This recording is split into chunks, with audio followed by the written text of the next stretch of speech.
அனைவருக்கும் வணக்கம். கடகராசிக்காரர்களுக்கு 6 மற்றும் 9ஆம் இடத்தின் அதிபதியாக இருக்கக்கூடிய குரு பகவான் லாபஸ்தானத்தில் அமர்ந்து வக்ரம் பெறுகிறாருங்க.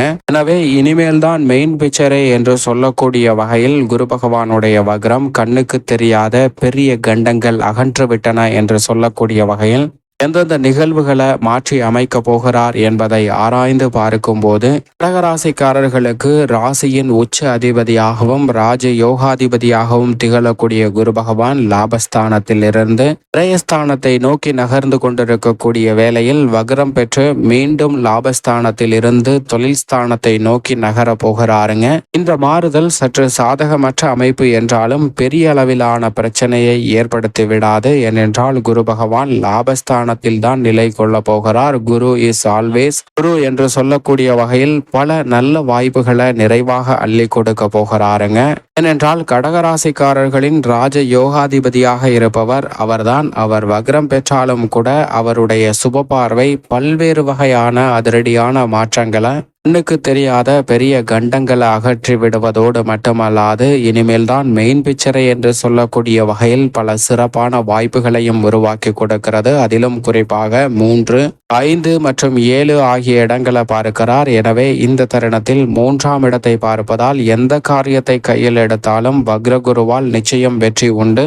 பூர்வ புண்ணியஸ்தானம் வலுப்பெறுவதால் பூர்வீக சொத்துகள் ரீதியான பிரச்சனை, நீதிமன்ற வழக்குகள், குடும்பத்தில் சந்திக்கக்கூடிய உறவுகளிடம் இருக்கக்கூடிய பிரச்சனை, தந்தை வழி உறவு முறைகளில் இருந்த சங்கடம் போன்ற அனைத்துமே இனிமேல் தான் மெயின் பிக்சரே என்று சொல்லக்கூடிய வகையில் நிச்சயம் விலகுவதற்கான வாய்ப்பு உண்டு. அது மட்டுமல்லாது சப்தமஸ்தானத்தை பார்ப்பதால் இந்த வேளையில் அஷ்டம சனியின் ஆதிக்கம் இருந்தாலும் கூட திருமண பாக்கியமும் புத்திர பாக்கியமும் நிறைவாக பெறுவதற்கான முதன்மையான யோகம் கடகராசிக்காரர்களுக்கு கிடைக்கிறது. அதோடு மட்டுமல்லாது குரு பார்க்கின் கோடி நன்மை என்று சொல்லக்கூடிய வகையிலும் கண்ணுக்கு தெரியாத பெரிய கண்டம் அகன்றுவிட்டது என்று சொல்லக்கூடிய வகையில் எந்த நிகழ்வு அமைய போகிறது என்று பார்க்கும்போது உதாரணமாக நவ கிரகங்கள் என்று சொல்லக்கூடிய 9 கிரகங்களுக்கும் இடையே போட்டி நடைபெறுகிறது. மனித வாழ்வை துல்லியமாக என்னால் தான் கடிக்க முடியும் என்று பல கிரக நிலைகள் சொல்லிக் கொண்டிருக்கின்றன. அப்போது சந்திரன் நான் பௌர்ணமி தினத்தன்று குருவிற்கு நிகரான பலனையும் அமாவாசை தினத்தன்று சனிக்கு நிகரான பலனையும் வெளிப்படுத்துவேன். ராகு கேதுவும் என்னுடைய கட்டுப்பாட்டில் தான் செயல்படுகின்றன. மட்டுமல்லாது தெளிந்த ஞானத்தை புதனை விட அறிவாற்றலை அதிகமாக கொடுக்க முடியும். அனைத்து கிரகங்களை விட நான் துல்லியமாக ஒருவருடைய ஜாதகத்தை கணக்கிட்டு அவர்களுடைய வாழ்க்கையை மிக விரைவாக மாற்றக்கூடிய கிரகமாகவும் இருக்கிறேன் என்று சொல்கிறாருங்க சந்திரன். இதை கேட்ட சனி மற்றும் ராகு கேது உள்ளிட்ட பல கிரகநிலைகள் வீண் வாக்குவாதம் வேண்டாம் என்று சொல்லி விலகிவிடுகின்றனர். ஆனால் குரு மட்டும் சந்திரனுக்கு ஒரு பாடத்தை கற்பித்தாக வேண்டும் என்று சந்திரனிடம் ஒரு ஜாதகத்தை கொடுக்கிறாருங்க. அந்த ஜாதகத்தை வாங்கிய சந்திரன் துல்லியமாக கணக்கிடுகிறார். இந்த குழந்தை பிறந்து 1 வருடம் முடிவதற்குள் அதன் ஆயுள் முடிந்து விடுகிறது. அந்த குழந்தை தொட்டிலில் தூங்கி கொண்டிருக்கும் போது ஒரு பாம்பு வந்து தீண்டி அந்த குழந்தை இறக்க போகிறது என்று சொல்கிறாருங்க சந்திரன். சரி, நடக்கிறதா என்று பார்ப்போம் என்று குரு சொல்லிவிடுகிறார். அப்போது அந்த குழந்தையும் பிறக்கிறது.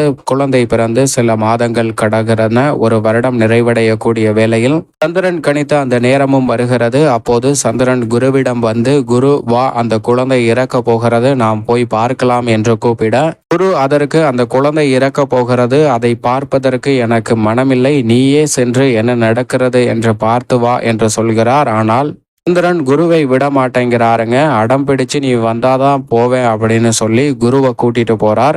அப்படி கூட்டிட்டு போன குருவிடம் இன்னும் சில நேரங்கள்ல இந்த குழந்தை இறக்க போகிறது என்று சொல்கிறார். அந்த சந்திரன் சொன்னது போன்றே அந்த குழந்தை தூங்கி கொண்டிருக்கக்கூடிய வீட்டில் பாம்பு ஒன்று மரத்தின் வழியாக உள்ளே நுழைகிறது. ஜன்னல் வழியாக ஏறி அந்த குழந்தை உறங்கி கொண்டிருக்கக்கூடிய அந்த தொட்டிலில் மேலே மாட்டிருக்கக்கூடிய கம்பியின் மீது செல்கிறது. அங்கு செல்லும் போது பாம்புவின் வாளானது அந்த கம்பியில் மாட்டிக்கொள்கிறது. அப்போது காத்து அடிக்க அந்த பாம்பானது ஊஞ்சல் போல் ஆடுகிறது. அப்போது குழந்தையும் வெளுத்து விடுகிறது. அந்த பாம்பு ஆடுவதை கண்ட அந்த குழந்தை ஏதோ விளையாட்டு பொம்மை விளையாடுகிறது என்று மகிழ்ச்சியில் சிரிக்கிறதுங்க. இதை பார்த்த சந்திரன் இன்னும் சில நேரத்துல சில வினாடிகள்ல இந்த குழந்தை மரிக்க போகிறது, எவ்வளவு மகிழ்ச்சியாக இருக்கிறது என்று பார் என்று குருவிடம் சொல்ல, குரு தனது பார்வையை அந்த குழந்தையின் மீது செலுத்துகிறாருங்க. அப்போது மேலே மேலே ஊஞ்சலாடி கொண்டிருந்த பாம்பானது ஒரு பலத்த காற்றின் வழியாக ஜன்னல் வழியாக அந்த வீட்டை விட்டு வெளியே சென்று விடுகிறது.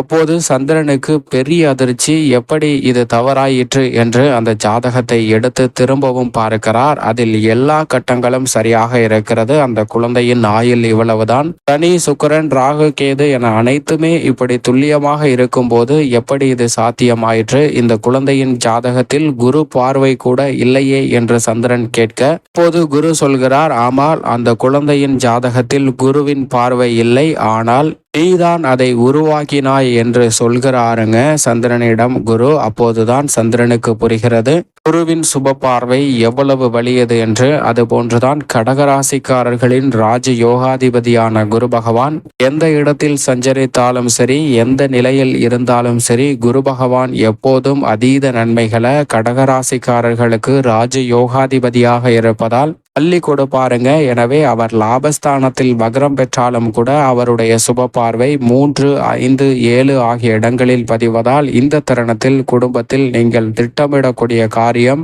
எதுவாக இருந்தாலும் கனகச்சிதமாகவும் துல்லியமாகவும் செய்து முடிப்பதற்கான முதன்மையான அதிர்ஷ்ட யோக பலன்கள் நிச்சயமாக கடகராசிக்காரர்களுக்கு உண்டு. குரு வக்ரத்தினால் பெரிய அளவிலான சிரமங்கள் ஏற்படும் என்பது நிச்சயமாக நம்பத்தக்க ஒன்று இல்லைங்க. எனவே கடகராசிக்காரர்கள் குருவினுடைய அமைப்பு காரணமாக வக்ரம் பெற்றாலும் நல்ல மாறுதல் உண்டு. ஏனென்றால் தொழில் ஸ்தானத்தை நோக்கிதான் நகர போகிறார். எனவே புதிய தொழில் ரீதியான வாய்ப்புகளும், புதிய வேலை வாய்ப்பு, வருமானத்தை உயர்த்தி கொள்ளக்கூடிய வகையில் தொழில் ரீதியாக, உத்தியோக ரீதியாக புதிய சந்தர்ப்பங்கள் அமையும். நீண்ட நாட்களாக எதிர்பார்க்கக்கூடிய நல்ல வாய்ப்புகள் இந்த தருணத்தில் நிச்சயமாக கிடைக்கும். தொழில்துறை, வியாபாரத்துறை சார்ந்த பணிகளிலும் அஷ்டம சனியின் ஆதிக்கம் இன்னும் சில மாதங்கள்ல நிறைவடைய இருப்பதால் பல பிரச்சனைகள் தாமாகவே விலகி நல்ல வாய்ப்புகளும் முன்னேற்றமும் நிறைவாக சந்திப்பதற்கான சூழல் வலுவாக கிடைக்குங்க. எனவே இந்த தருணத்தை சரியாக பயன்படுத்தி திட்டமிட்டு பயன்படுத்தி கொண்டால் பல சங்கடங்களை நிச்சயமாக விலக்கிவிட முடியும். அதோடு மட்டுமல்லாது கலைத்துறை ரீதியாக லாபஸ்தானத்தில் வக்ரம் பெறக்கூடிய குருவின் அமைப்பால் புதிய வாய்ப்புகள் உங்களுடைய வருமானத்தை உயர்த்தி கொள்ளக்கூடிய வகையில் நிச்சயமாக அமையும். பல்வேறு வகையான தடைகள் விலகும். உங்களது திறமைக்கு நிச்சயம் அங்கீகாரம் கிடைக்கும். அரசியல் சார்ந்த பணிகளில் இருக்கக்கூடிய நெருக்கடிகள் விலகுங்க. வக்ரம் பெறக்கூடிய ராசியின் ராஜ யோகாதிபதியான குருவின் அமைப்பால் பல பிரச்சனைகள் நிச்சயமாக கட்டுக்குள் வருவதற்கான யோகம் இந்த தருணத்தில் வலுவாக கிடைக்கிறது. மாணவ மாணவியரின் கல்வி சார்ந்த விஷயங்களில் தெளிவாக செயல்படுவதற்கான யோகம் இந்த தருணத்தில் உண்டு. கல்வியில் நல்ல முன்னேற்றமும், விவசாயம் சார்ந்த பணிகள் திருப்திகரமாக அமைவதற்கான யோகமும் இந்த தருணத்தில் கடகராசிக்காரர்களுக்கு நிச்சயமாக கிடைக்கிறது. பெண்மணிகளை பொறுத்த வரைக்கும் பெண்மணிகளின் நலனை பேணி காக்கக்கூடிய குரு வக்ரம் பெறுவதால் அவசரமாக எந்த பணியையும் செய்ய வேண்டாம். நிதானமாக செய்தாலே போதும். நல்ல பலன் உங்களை தேடி நிச்சயமாக வரும். மேலும் இந்த தருணத்தை சாதகமாக மாற்றிக்கொள்ள நிச்சயமாக கடகராசிக்காரர்கள் வாரத்தில் வியாழக்கிழமை விரதம் இருந்து அருகாமையில் உள்ள குரு பகவான் சன்னதி சென்று தீபம் ஏற்றி வழிபாடு செய்யுங்கள். தடைகள் அகன்று தங்களுடைய வாழ்வில் சிறப்பான வளர்ச்சியும் முன்னேற்றமும் உறுதியாக உங்களை தேடி வரும் என்பதில் சந்தேகமே இல்லை. கடகராசிக்காரர்களுக்கு